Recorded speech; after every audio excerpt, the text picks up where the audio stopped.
Bonjour les amis, alors on va aborder aujourd'hui un sujet important, un sujet cher à tous, la retraite, l'âge de la retraite, et aussi peut-être tout simplement éliminer ce mot et remplacer ce mot par rentier, par tout ce que beaucoup de gens rêvent de faire, c'est-à-dire de partir en fait plus tôt, beaucoup plus tôt, si possible, que l'âge déterminé par notre gouvernement, sachant que cet âge est sans cesse repoussé de plus en plus loin. Enfin moi, en tout cas, pour mon cas personnel, on me proposait pour gagner une retraite à peu près décente, de travailler jusqu'à 67 ans, ce que je me suis refusé à faire.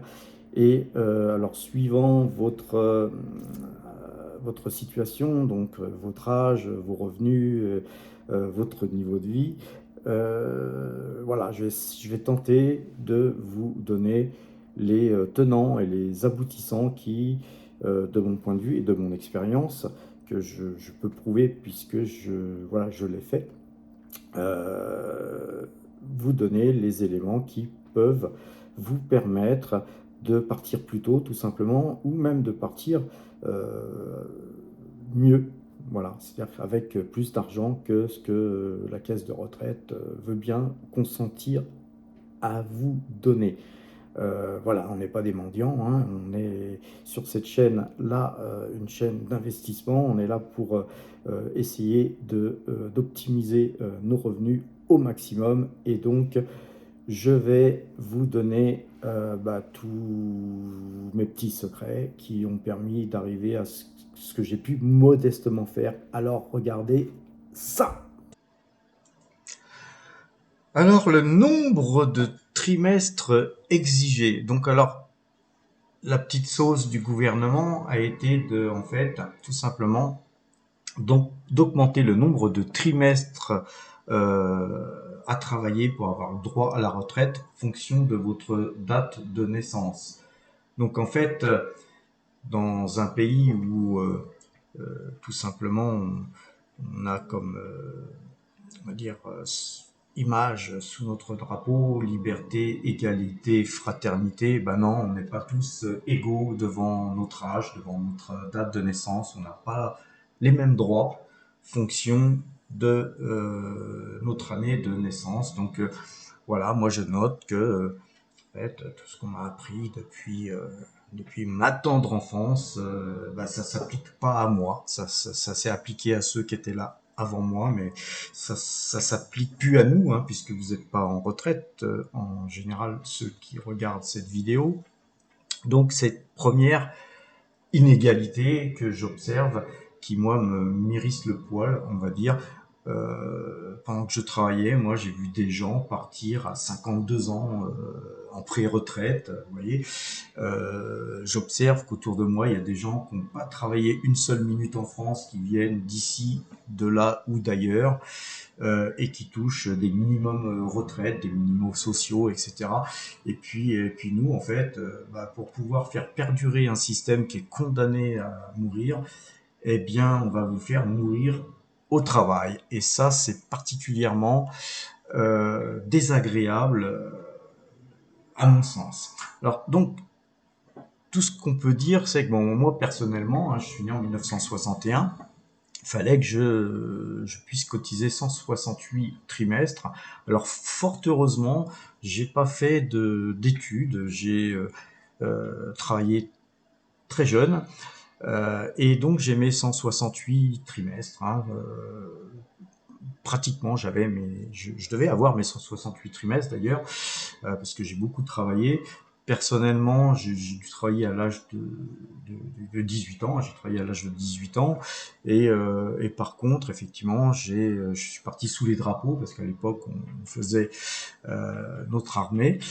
Encore une injustice, hein, en tout cas à mon encontre, hein, puisque aujourd'hui, plus personne ne perd 12 mois de sa vie à faire des conneries avec des militaires à droite à gauche, faire des manœuvres, etc. Enfin bref, je passe les détails. Mais bon, je me suis rattrapé ensuite. au cours de ma vie, quand j'ai quitté la SNCF, parce que je ne supportais plus de travailler dans les services où on m'avait mis dans cette entreprise. Et donc j'ai fait une démission, et j'ai eu le droit à toucher une petite prime et 18 mois de salaire pour pouvoir me recaser ailleurs, quoi, en gros, hein. Et donc moi j'ai profité de ces 18 mois pour faire le tour du monde, voyager et vivre une vie sympa pendant 18 mois. Ce qui n'est, je le conçois, pas dû à tout le monde. Mais mis à part ces 18 mois de vacances, on va dire, j'ai travaillé dur toute ma vie. Et donc en fait, notre cher gouvernement a trouvé un moyen tout simple, hein, en fait, c'est en fait de vous faire partir à 67 ans pour commencer, hein, parce que pour les plus jeunes d'entre vous, je pense qu'on ira très très rapidement à 70 ans, voire 72 ans. Donc, ce qu'il vous faut, c'est vos trimestres. Alors, évidemment, comme les jeunes font des études de plus en plus poussées, forcément leurs 168 et puis leurs 169, leurs 170 trimestres, etc., tout ce qui vous oblige à avoir ces trimestres vont vous faire partir plus tard. Mais vous pouvez partir en fait plus tôt, mais avec une décote. Alors ça, c'est le mot magique, c'est la décote.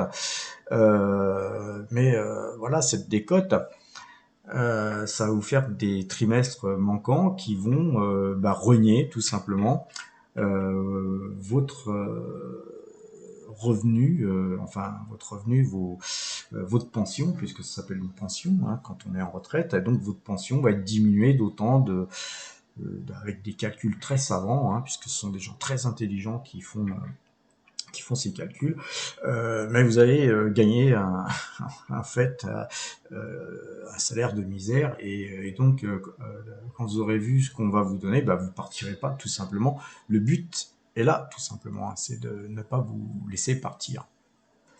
Et moi, perso, il était complètement inenvisageable de partir à 67 ans. Ça, c'est clair que je, j'ai plutôt rêvé de partir à 40 ans qu'à 67 ans. Enfin, bon, je sais pas vous, mais enfin moi, perso, j'avais plutôt à l'esprit cette envie de liberté.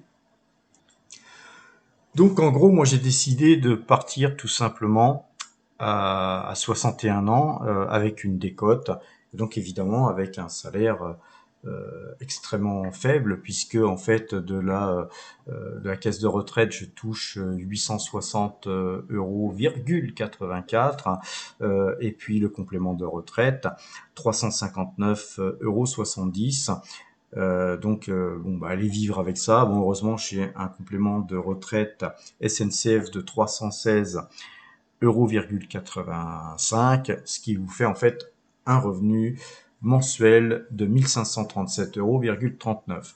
Donc, après avoir travaillé toute une vie, comme moi personnellement j'ai travaillé, toucher ça, c'est se foutre de la gueule du monde, hein, tout simplement. Alors, j'ai essayé de vous montrer pas à pas comment arriver à se constituer des revenus. Et pour ça, vous reviendrez certainement voir des vidéos précédentes, hein, que j'ai fait auparavant.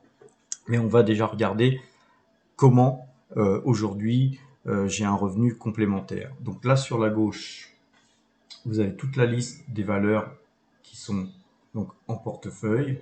Donc toutes ces valeurs, ou plutôt la plupart, parce que certaines ne versent pas de dividendes, mais je suis plutôt axé sur des valeurs à dividendes.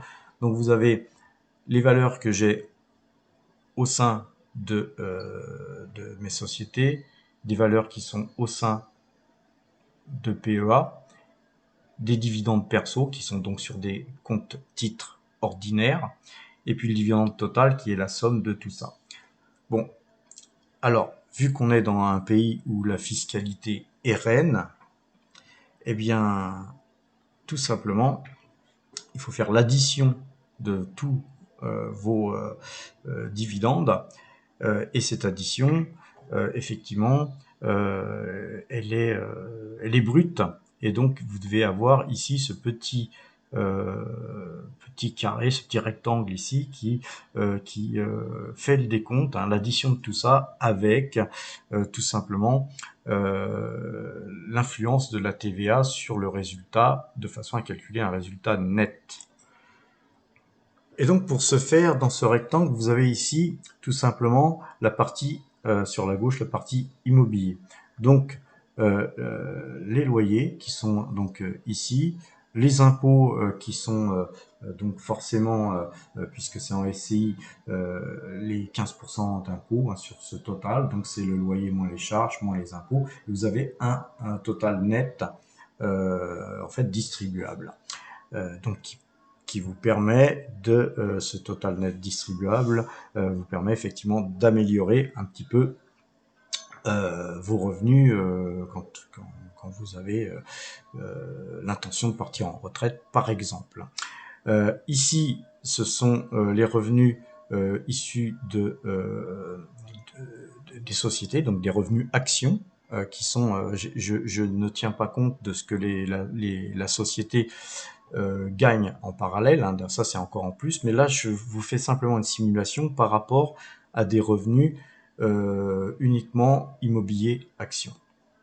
Et donc les actions qui sont au sein de mes sociétés rapportent cela, et vous avez en l'occurrence, ça nous fait 880 euros mensuels, vous avez 1214 euros de loyer net mensuel, et ça c'est le PEA, évidemment c'est ce qui rapporte le plus, parce qu'il y a c'est là-dessus aussi qu'il y a le moins d'impôts.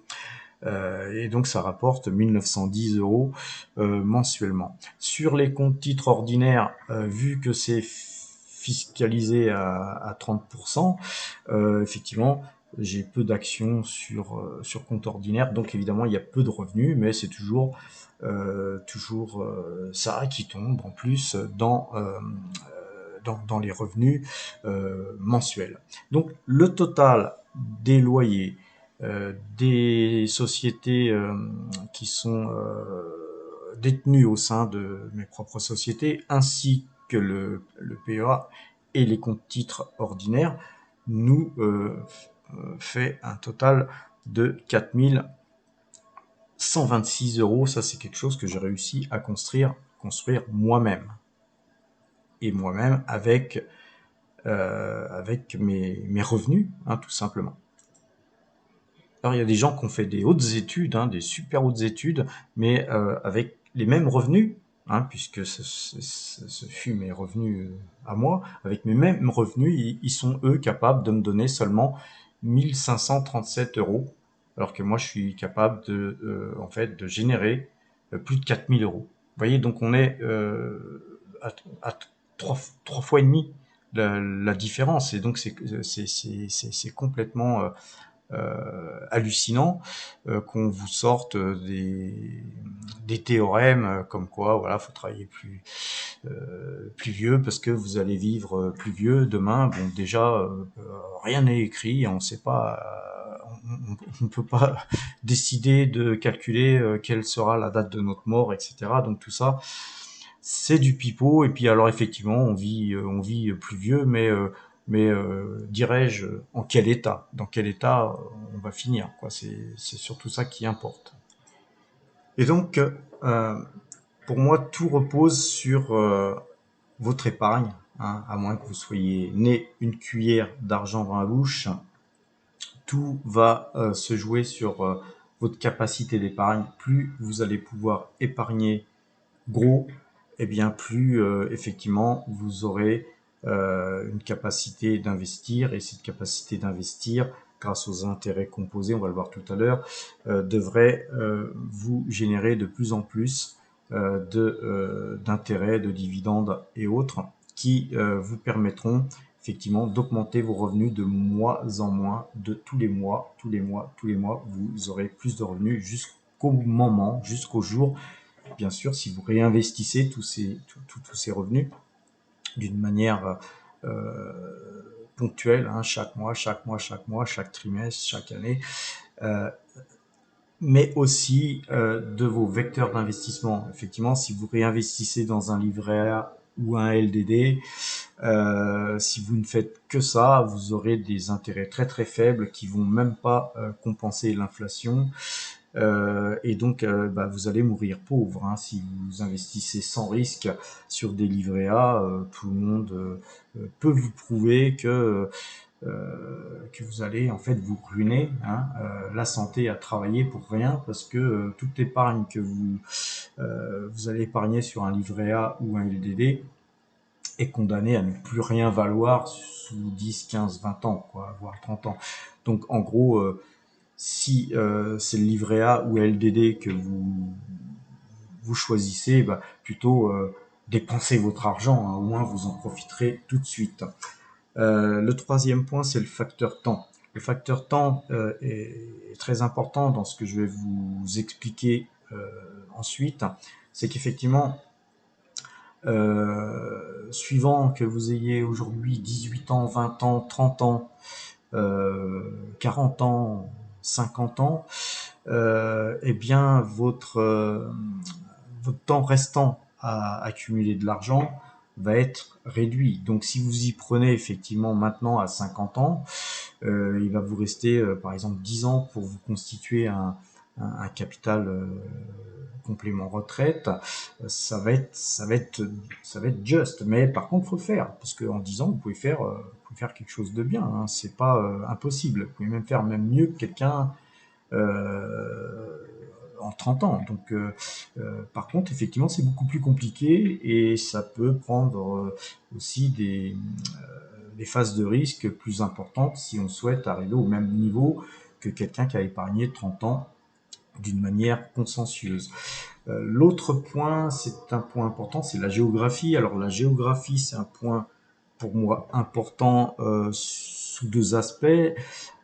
Premier aspect, c'est quand vous investissez effectivement votre épargne, il faut aussi diversifier d'une manière géographique ces investissements, parce que pas forcément au début, hein, parce que vous n'avez pas beaucoup d'argent au début à investir, donc vous avez peu de choix au niveau diversification, mais au bout d'un moment, il faut savoir diversifier vos actifs, parce que il y a des années où, par exemple, aux États-Unis, les marchés font plus de 25%, et puis en France, les marchés peuvent faire seulement 8 à 10% par exemple. Donc si vous êtes investi que en France ou en Europe, eh bien vous allez répliquer plus ou moins, bon an mal an, les mêmes chiffres que les indices, tout simplement. Deuxième aspect important de la géographie, c'est que, comme je l'ai dit tout à l'heure, la France, c'est le pays où la fiscalité est reine. Donc, euh, c'est important aussi de se poser des questions et de pouvoir se préparer tout au long de sa vie à se dire, moi, c'est peut-être pas en France que je vais terminer ma vie, parce qu'effectivement, cette taxation d'une part, et puis surtout cette taxation indirecte, hein, où tout est cher en France, hein. Si vous payez votre loyer, votre loyer, ça prend entre 20 et 30% de vos revenus. Puis ensuite, vous dépensez, vous allez au restaurant, vous achetez des habits, enfin, etc. Et puis, vous prenez 20% de TVA, quoi. Il y a des pays, il y a des pays très accueillants où vous pouvez vivre pour moitié prix que la France, ou des pays plus proches peut-être géographiquement, comme le Portugal, pour ne citer que lui, qui peut vous permettre de vivre avec la même argent, mais avec 20 à 25% de pouvoir d'achat en plus. Donc tout ça, c'est un facteur important à prendre en compte. Donc pour ce faire, on va aller voir quelque chose d'important. Vous allez sur Google et vous tapez intérêt composé, pour ceux qui ne connaissent pas ce qu'est les intérêts composés. Donc vous avez des sites qui vous permettent, tout un tas de sites qui vous permettent de gérer les intérêts composés. Ensuite, l'idéal, c'est d'aller directement sur intérêt composé calculateur. Il y en a plein. Donc prenez celui qui vous convient le mieux. Testez-en plusieurs. Moi, je vais prendre le premier qui vient là.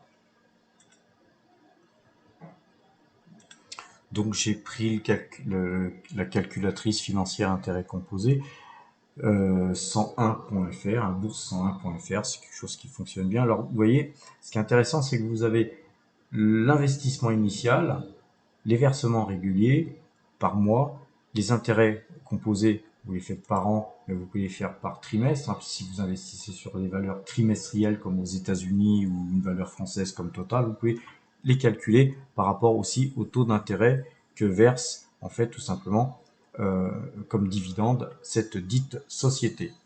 Alors on va jouer un petit peu avec cette calculatrice financière qui est en français d'ailleurs, donc c'est très bien parce qu'il y en a qui j'ai choisi par hasard, hein, bourse 101.fr qui est bien, très très bien d'ailleurs, mais vous en avez en anglais avec donc des petites difficultés pour ceux qui maîtrisent pas bien l'anglais, mais alors voilà, on est sur une calculatrice en français. Donc on va se faire un petit calcul de versement initial de 10 000 euros pour commencer, avec un versement régulier d'épargne de 600 euros par mois. On va calculer un taux d'intérêt de 8% et une durée sur laquelle on va faire ça. On se dit, pendant 20 ans, je vais mettre 600 euros par mois, c'est 10 000 balles que j'ai mis, j'y touche pas. Et puis bah, je calcule, tout simplement. Donc, la calculatrice calcule. Par contre, si vous faites ça, juste un petit disclaimer, n'y touchez plus. C'est-à-dire que si vous vous lancez là-dedans, faites quelque chose qui va être fait pendant 20 ans, point barre. Voire, vous pourrez réactualiser au bout d'un moment si vous augmentez ce versement régulier tous les mois. Ou si vous avez une prime, je sais pas, quelque chose qui vous tombe, un héritage, que sais-je, quoi. Hein, chose à laquelle moi, j'ai jamais eu droit. Mais en gros, vous faites votre calcul et lui, enfin elle, la machine, elle calcule avec vos 10 000 euros, votre versement régulier de 600 euros par mois, placé à 8% par an. Les intérêts composés, moi je suis au trimestre plutôt, mais pour faire simple, on va calculer par an, parce qu'en plus, vous allez avoir des sociétés qui versent 8%, d'autres qui versent 14%, d'autres qui versent 6%. Donc tout ça, ça doit être, on va dire, moyenné. Et à partir de là, vous dites, voilà, moi je veux, quand j'investis, je veux un minimum de rentabilité de 8%, point barre. Si c'est en deçà, voilà, j'investis pas. Bien que c'est plus compliqué que ça, parce que tout simplement, il faut compter aussi la valorisation de vos actions. Parfois, vous avez des actions. Par exemple, dernièrement, là, la semaine dernière, on a acheté NJ qui verse 9 à 10% de rendement.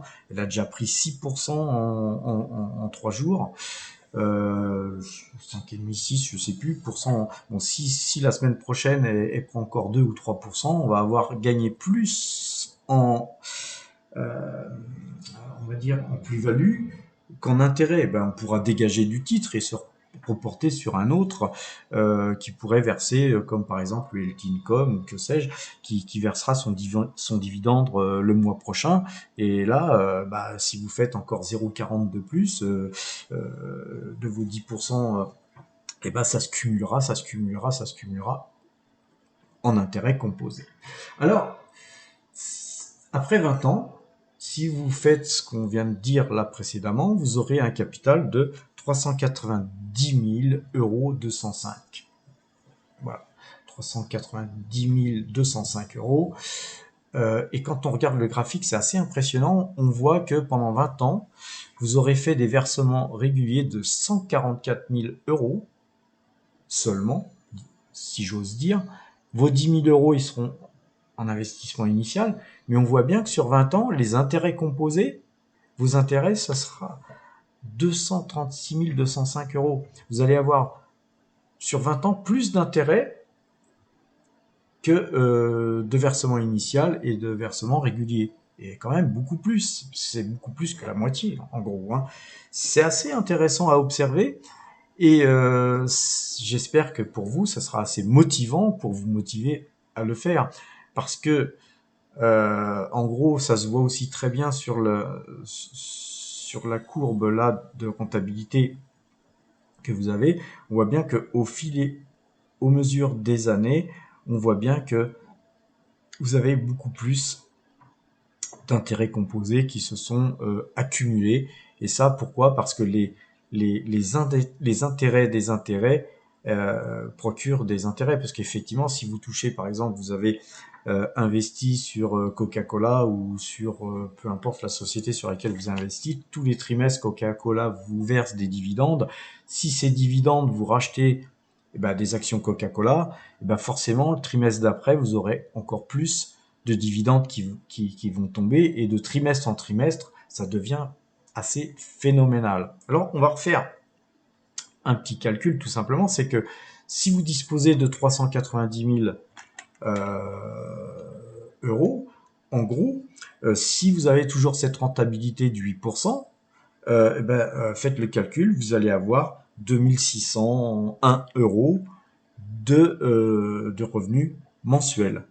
Donc, ça vous permet de calibrer, de pouvoir calculer vos revenus par rapport à vos besoins. On va refaire toujours avec un investissement initial, mais ça, vous pouvez le changer. Si vous avez que 5 000, vous mettez 5 000. Si vous avez 30 000, vous mettez 30 000.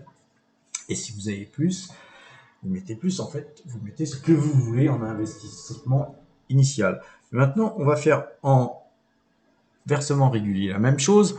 Mais je me dis, moi, 2600 euros, c'est un peu juste, parce que je préfère quand même si je dépense que 2000 par mois, mais s'il y a de l'inflation, si j'ai un coup dur, si ceci, cela, donc je vais épargner 22 ans. Vous changez tout simplement ça et vous recalculez. Vous recalculez et là, vous vous retrouvez avec 470 753 euros. On voit que les intérêts composés, ils sont encore plus grands sur le camembert que tout à l'heure. Et donc, si vous faites le calcul, ensuite, avec ces 470 753 euros, à 8%, et tout simplement, vous vous retrouvez avec 3138 euros de revenus mensuels. Moi, je vous conseillerais plutôt de bien prévoir, bien calibrer vos besoins et de ne pas partir trop tôt non plus, parce que c'est toujours vraiment désagréable de se remettre au travail quand on a vécu une bonne dizaine d'années à vivre la vraie vie, quoi, en gros. Hein. Donc, on va refaire un dernier calcul juste pour vous montrer. On va se dire, mais là, par contre, c'est toujours pas assez. Moi, je voudrais un peu plus de 4000 balles pour vivre super bien. Et donc, je vais porter mon versement régulier à 635 euros. Je recalcule, mais ça me plaît pas non plus. Et puis, je vais cotiser 25 ans. Hein, j'ai 18 ans. Hein, je peux très bien cotiser 25 ans. Je recalcule. Et là, assez franchement, on voit que les intérêts composés, ça représente une grosse partie de son patrimoine finalement, et on se retrouve avec 649 407 euros. Si vous faites toujours ce 10 placements à 8%, ça vous fait 4329 euros de revenus mensuels. Bon, à cela, si vous avez une retraite qui tombe, c'est quand même, de mon point de vue, c'est déjà une façon de pouvoir vivre pleinement sa vie sans trop compter, on va dire. Hein. Ce qui me ramène parce que faut revenir à des fondamentaux et des choses qui sont vérifiables, quantifiables, ce qui me ramène à mon cas personnel. En fait, on est assez proche du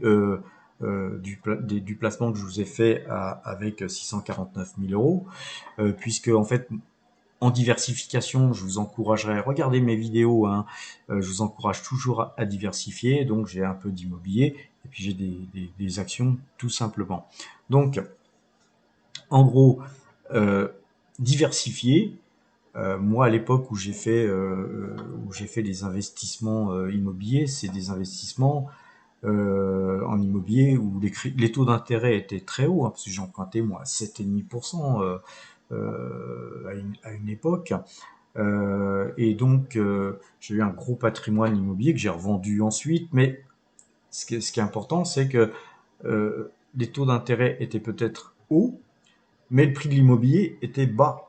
Donc moi, j'ai acheté d'immobilier parisien à 2000 € le mètre carré environ, pour revendre. Quand j'ai revendu sur les 6 000 à 7 000 €, et puis j'ai gardé ensuite un petit solde de patrimoine immobilier. Mais ce qui était important, c'est qu'à l'époque, en 15 ans, c'était bouclé, hein, le truc. Maintenant, je vois des jeunes qui s'endettent pour 30 ans. Franchement, vous endettez pour 30 ans, dans l'habitable en plus, si c'est votre résidence principale, etc. Donc ça vous génère aucun revenu, c'est uniquement on va dire une économie de loyer, mais c'est pas rationnel à mon sens, hein, sans compter que l'immobilier pourrait baisser, même s'écrouler. Voilà, donc vous faites des investissements dans l'immobilier qui pourraient être finalement risqués, mais je pense que c'est quand même bien d'en avoir. Par contre, quand on est jeune, l'idéal, c'est peut-être plutôt d'acheter de l'immobilier de par la bourse, comme des real estate, comme Realty Income par exemple, qui vous procurent des revenus mensuels immédiats, hein. C'est-à-dire que vous attendez pas de finir vos crédits, etc. Puis c'est géré par des super professionnels. Alors que vous, si vous débutez dans l'immobilier, vous risquez de faire aussi des erreurs de débutant, un petit comme en bourse d'ailleurs. C'est pour ça que je vous donne, moi, je me suis plus spécialisé sur la bourse après avoir plus ou moins abandonné progressivement l'immobilier. Mais ce qui est important, c'est de voir l'état du portefeuille. Là aujourd'hui, on va aller d'ailleurs voir l'évolution du portefeuille. Pour ceux qui me suivent régulièrement, on voit que par exemple l'année dernière, j'avais eu un résultat de 30%, un peu plus de 30%. Donc on voit le résultat 2021. On voit qu'en 2022, on est en un peu plus que milieu d'année, parce qu'on est en septembre. Donc là, il va falloir qu'on se bouge un petit peu le cul, parce que là, on est loin des 30% cette année 2022. Mais 2022 est une année difficile en termes de sortie du Covid, guerre en Ukraine, les problèmes avec en fait, la guerre, ça procure des pénuries de toutes sortes, notamment de matières premières, mais surtout de pétrole et de gaz. Quoique le pétrole et le gaz, on s'est mis nous-mêmes en France, hein, plus ou moins, enfin en Europe, dans la mer, de par encore nos chers politiciens qui ont fait des études supérieures, hein. Les gars, ils ont fait des études balèzes, hein, pour se priver de gaz, à nous priver de gaz, enfin nous priver de gaz à prix correct.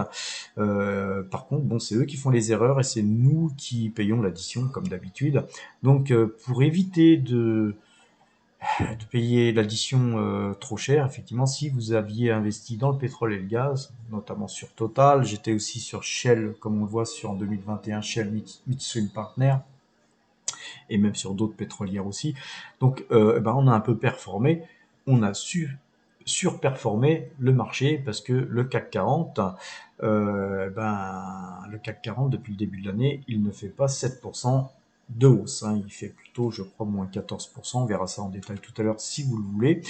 Donc, en gros, si vous regardez les sociétés qui sont là en gras, en noir foncé, Total, AXA, Taiwan Semiconductor, L'Oréal, Coface qui verse 14% de dividendes cette année, Bouygues, Veolia, Crédit Agricole, Schneider, Engie qui verse 9%, qui est rentré la semaine dernière dans notre portefeuille, Air Liquide, Michelin, Airbus, Imerys, BNP et Coca-Cola. Coca-Cola, ça verse un petit peu comme d'ailleurs Air Liquide des, des dividendes en pourcentage beaucoup plus faibles que les sociétés ci-dessus mentionnées, mais ce sont des sociétés qui versent des dividendes euh, vraiment de façon ininterrompue. Donc ça, c'est aussi une certaine sécurité, c'est quand même d'avoir un petit peu de revenus sûrs. Total aussi verse, même pendant le Covid, a versé son dividende. Donc nous, on est sur des sociétés vraiment stables. On pourrait chercher, enfin, ça nous arrive de temps en temps de chercher des plus-values plus importantes ou des rendements plus importants comme l'année dernière sur Shell Midstream Partner ou d'autres valeurs pour tenter justement d'augmenter ce rendement annuel distribuable. Alors ça c'est une chose qui est dite. Maintenant, il faut regarder que les sociétés qui viennent en dessous, c'est des sociétés qui sont pour moi secondaires, comme Kaufman, DBS Group Holding. On a des cryptos, hein, mais les cryptos, ça représente 0,66% de notre portefeuille. Seb, Kimley, Genko, tout ça, tout ça. Alors après, plus on va, là, on voit le pourcentage d'allocation d'actifs, on voit qu'on est sur des choses très très faibles. En fait, là, on s'amuse, on fait du trading, on bouge, ou on fait tout simplement de l'accumulation. Mais c'est pas avec ça qu'on fait notre résultat, mais ça nous aide à grandement l'améliorer si on travaille bien. Maintenant, en rouge, vous voyez que ça, c'était les espèces qu'on avait la semaine dernière. Mais voilà, comme je suis en retraite, comme je vous l'ai dit, moi j'ai bossé toute ma vie pour pouvoir maintenant enfin profiter de la vie. Et donc, bien j'ai fait pour 2022 un retrait de 30 000, voilà, 30 000 euros. Donc si on regarde 30 000 euros divisé par 12, fait un revenu de 2500 euros par mois. Moi, ça me suffit surtout pour terminer l'année. Donc ça a été quantifié comme ça. Pourquoi je l'ai fait retrait avant, espèce retrait ensuite?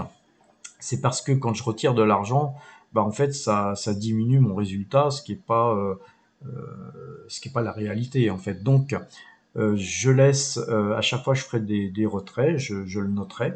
Et puis évidemment, ce retrait qui est ici, il est diminué des espèces. On n'avait pas loin de 100 000 euros d'espèces avant ce retrait de 30 000 euros. Et donc si on regarde d'ailleurs les espèces qui nous restent, donc 36 000 euros là d'espèces, ça représente 5% du portefeuille. Et en fait, le compte est bon, hein, puisqu'on avait 9,28% de notre portefeuille en espèces, moins les 30 000. Ces 30 000, ça représente 4,18%. 9,28 moins 4,18, ça nous fait bien 5,10% d'espèces qui sont là actuellement en portefeuille. Puis moi, ces 30 000 euros, je vais pouvoir les dépenser tranquillement ou payer mes impôts, parce que là, j'ai quand même une petite note salée d'impôts à payer. Donc, c'est pour ça que j'ai fait ce retrait. D'une part, mais en gros, ce qui est intéressant de voir, c'est que, comme je vous l'ai montré, quand vous avez des revenus disponibles de 4 000 euros qui vous tombent tous les mois, plus 1500, ça vous fait 5005, 5006, hein, vous avez 5600 euros d'argent qui vous tombe tous les mois, bah, vous pouvez même en France vivre relativement bien quand même. Hein. Il faut savoir qu'il y a des gens qui ont du mal à vivre euh, de leurs revenus, hein, et qui gagnent seulement des fois même pas 1000 euros par mois. Donc et là, je pense aux agriculteurs et à plein de pauvres retraités qui n'ont pas pu faire tout ce que je viens de vous expliquer depuis le début. Alors, je voulais aussi vous montrer une chose importante, c'est la diversification. Là, vous voyez qu'on est sur le portefeuille action, hein, on ne voit pas l'immobilier parce que je ne vais pas rentrer dans l'immobilier. Là, mes vidéos sont plutôt axées sur les actions. On voit qu'on est à un peu plus de 84% de notre portefeuille en France. En Asie, on est à 7,6%. En espèces, on est à 5,3%, crypto 0,7% et le marché US, on est à 1,8%. Alors, pour ceux qui me suivent régulièrement, vous aurez constaté qu'avant, j'étais plutôt sur 3% en Asie et 8-9% au marché US. Alors pourquoi on a inversé la tendance et qu'on investit plus en Asie aujourd'hui que sur le marché US, c'est que tout simplement, c'est l'effet change. Moi aujourd'hui, je regarde que le dollar s'est vivement apprécié, qu'on a un dollar qui est à parité avec l'euro, on a un euro pour un dollar, même moins. Et donc tout ça, c'était un gros bénéfice qu'on a fait sur nos actions américaines. Donc j'ai sorti euh, pas mal d'actions américaines, notamment Realty Income, qui était aussi en plus de cela fragilisé par la hausse des taux. Donc en fait, on bouge aussi nos allocations d'actifs fonction de là où on va gagner le plus d'argent, parce qu'on n'est pas là pour faire du bénévolat, hein, les amis, on est là pour gagner de l'argent. Et en Asie, quand je regarde les cours du yen, par exemple, je vois que le yen c'est fortement déprécié. Donc nous, avec des euros, aujourd'hui, on a plutôt intérêt à acheter sur le marché japonais. J'aime bien aussi dans l'Asie, on a pas mal d'actions côté à Singapour parce que le marché singapourien est très solide et la monnaie singapourienne est ceci dit indexée sur le dollar, mais pas totalement. Mais donc on est quand même surtout dans une zone géographique qui est dynamique et qui procure des, euh, des rendements au final, de par les intérêts composés, plus importants qu'en France. Euh, Par contre, la France, ça a l'intérêt pour, si vous êtes domicilié en France, d'avoir une possibilité d'investir sur votre PEA et de diminuer vos impôts. Et c'est pour ça que quand vous regardez ce camembert en anneau, vous voyez qu'on est beaucoup finalement investi en France. Donc les amis, pour terminer, j'aimerais terminer par des petits conseils comme ça que j'ai pu développer tout au long de ma vie.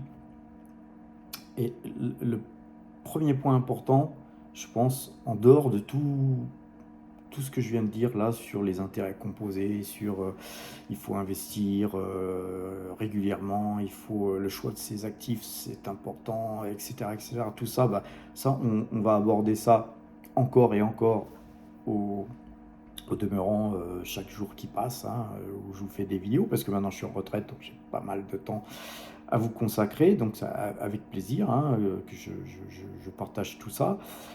Mais sur des points beaucoup plus importants, à mon sens, qui découle plutôt de la psychologie, des réponses qu'on peut apporter quand on est attaqué ou quand on se sent pas bien par rapport aux autres ou quoi aux caisses. Donc il y a énormément de situations dans la vie qui peuvent vous mettre à genoux ou qui peuvent vous faire vous envoler, tout simplement. Mais dans tous les cas de figure, que ce soit dans un sens ou dans l'autre, il faut rester la tête froide et garder toujours toute proportion gardée. euh, Tous ces éléments positifs ou négatifs et analyser les choses. C'est très très important de s'analyser, analyser son comportement. Le comportemental, c'est important sur ses investissements, mais aussi fonction de ses agissements envers les autres. Euh, Moi, par exemple, j'ai quitté l'école très jeune, hein, j'ai quitté l'école un petit peu avant 18 ans. J'ai travaillé tout de suite et évidemment, j'ai fait des boulots de merde. Hein. J'ai travaillé pour gagner de l'argent. Je voulais absolument partir en Thaïlande, j'avais envie de faire des voyages et tout. Donc, dès que j'ai gagné un petit peu d'argent, voilà, je suis parti. Et puis par contre, ça m'a ouvert les yeux. J'ai découvert un autre monde, j'ai découvert des philosophies différentes des nôtres ici qu'on a en Occident, en France notamment. Et tout ça, c'est important. Hein. Si je peux vous encourager à voyager, tout ça, c'est formateur en fait. Hein, voyager. D'ailleurs, j'ai mon premier coup de bourse, pour la petite histoire, je l'ai fait, je l'ai fait en voyageant. C'est-à-dire que j'avais changé tout mon argent en dollars. Je suis parti en décembre 1979.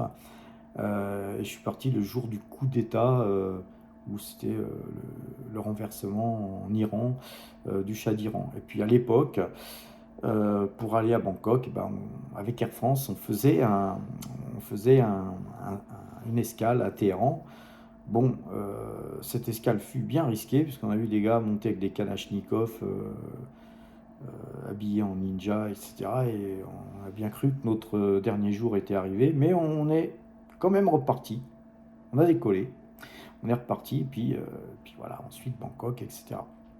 Alors, moi, mes dollars, ils se sont appréciés, mais d'une manière, à chaque fois que je changeais, à l'époque, on n'avait pas des cartes bancaires comme maintenant. En 79, hein, on était en traveler check, hein, les enfants, c'était le petit paquet de traveler check, il fallait les signer et tout avant de partir, ça rigolait pas, il fallait son passeport, hein, et puis donc chaque fois que je changeais mes dollars valaient toujours plus d'argent, et beaucoup plus d'argent, parce que regardez les graphes du dollar en 79, choc pétrolier, le prix du dollar qui explose, le dollar explose, hein. Et donc je me suis retrouvé assez riche, puisque je suis resté 6 mois en Asie, hein. Je suis passé aussi à Hong Kong un petit peu, mais je passais le plus clair de mon temps avec l'argent que j'avais en Thaïlande. Déjà parce que la Thaïlande à l'époque, ça coûtait rien du tout. J'avais franchement du mal à dépenser mon argent. En gros, c'était, quand on y réfléchit, c'était le paradis, hein. Avoir du mal à dépenser son argent, c'est quand même quelque chose. Je suis resté 6 mois, puis quand même je suis revenu parce qu'il fallait revenir, avec l'intention de repartir parce que j'ai adoré ce pays. Et tout ça, bah, évidemment, ça motive, ça donne des objectifs, ça vous permet aussi d'avoir vu autre chose. Et ça, c'est très important pour se constituer un capital, pour gérer les choses, c'est important d'avoir vu autre chose, parce que faut pas s'enfermer dans un pays comme la France, que ce soit en termes de bah, je vais finir ma vie ici, je vais vivre que ici. Non, il y a d'autres pays qui sont bien plus sympas que la France, bien que j'adore la France, hein, mais où il y a des pays où on peut dépenser beaucoup moins d'argent qu'en France, et donc et vivre plus heureux avec le même argent. Et tout ça, c'est tant qu'on ne l'a pas vécu, tant qu'on ne l'a pas vu, ben, pour beaucoup d'entre vous, c'est pas quantifiable. Et donc les gens occultent un petit peu ça. Donc je vous encourage à voyager. Ça, c'est le premier point. Et ensuite, je vous encourage aussi à ne pas rester dans un travail où vous vous sentez pas bien, tout simplement. Moi, je suis resté 12 ans, je suis resté 12 ans à la SNCF à faire quelque chose que j'aimais pas trop, notamment travailler en 3-8, les week-ends, les fériés, les dimanches, etc. Décalage horaire, hein, vous êtes là, vous travaillez de matinée, après vous travaillez de nuit, vous avez trois jours de repos, prise de nuit, machin, donc en fait, et puis d'un seul coup, vous avez un seul repos en plein milieu de semaine, un mercredi, et puis vous retrouvez à travailler le matin. Enfin, c'était vraiment difficile, jusqu'au jour où en plus, suite à un accident de voiture où j'ai perdu quelqu'un, un être cher, je me suis retrouvé à travailler en journée dans des bureaux, et puis avec des gens qui étaient désagréables au possible, et des gens qui, excusez-moi le terme, mais qui me faisaient chier, quoi. Et j'en pouvais plus, et puis donc bah, je suis parti en faisant, puisqu'il m'avait classé dans un secteur excédentaire, je suis parti avec une prime et la possibilité de toucher un salaire, le même salaire que j'avais en partant pendant 18 mois. Et là, bien sûr, je suis reparti en Thaïlande, je suis parti à Taïwan, je suis parti un peu à droite, à gauche, et j'en ai profité pour élargir un petit peu mon champ de vision. Voilà, donc j'ai même tradé, hein, j'ai tradé à Taïwan, j'ai fait beaucoup de choses qui m'ont ouvert les yeux sur les investissements. Voilà, c'est pas seulement la France, hein, les enfants, et on peut investir ailleurs qu'en France, et puis souvent c'est même bien plus rentable que la France. Ça, c'est la première chose que je vous encourage à faire, c'est à ne pas rester dans une boîte dans laquelle vous vous ne sentez pas bien, parce que c'est votre santé qui en prend un coup, hein, c'est votre mental qui en prend un coup, et on n'a qu'une vie, les enfants, et donc ne restez pas dans un endroit où vous n'êtes pas bien. Par contre, prévoyez quand même, quand vous partez, prévoyez ne pas vous retrouver à la cloche non plus, hein, bien sûr. Hein, je ne vous encourage pas à quitter un boulot si vous n'avez pas un petit peu d'économie de côté ou une deuxième corde à votre arc. Voilà.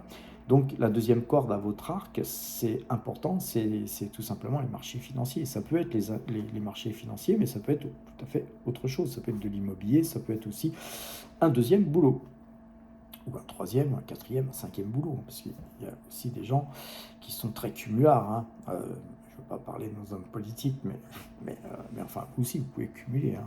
Peut-être pas autant qu'eux, hein, bien sûr, mais parce que quand même...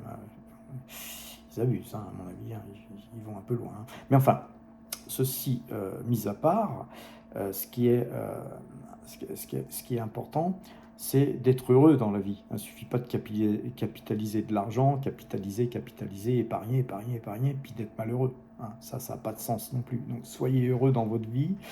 Ça, c'est important parce que si vous êtes heureux dans votre vie, si vous êtes bien, eh ben, vous allez investir bien. Vous allez être meilleur en investissement. Ah bah oui, c'est moi qui vous le dis. Moi, quand j'ai quitté la SNCF,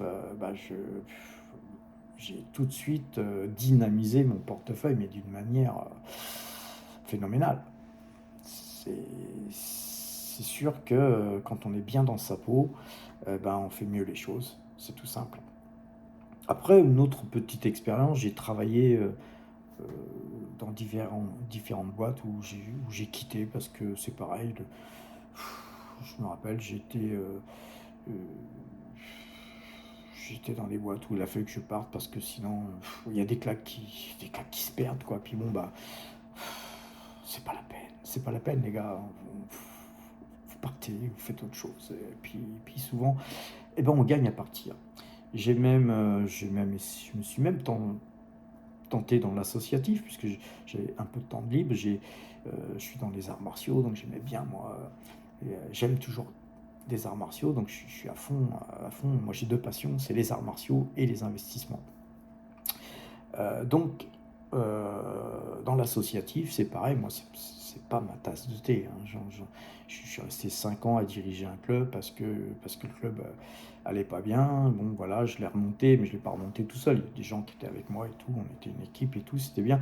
Bon, après, quand on a remonté le truc, après, c'est des prises de gueule, les gars, parce qu'il y a des gars qui disent ah oui, mais ouais, mais pourquoi tu fais comme ça? Ouais, mais non, allez, et faites, voilà, c'est.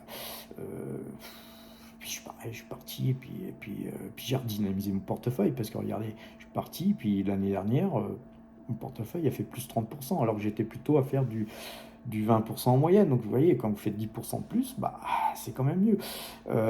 Parce que le temps que vous passez pas à aider les autres, vous le passez à vous aider vous-même. Et comme charité ordonnée commence par soi-même, franchement, commencez par vous, les gars, c'est important.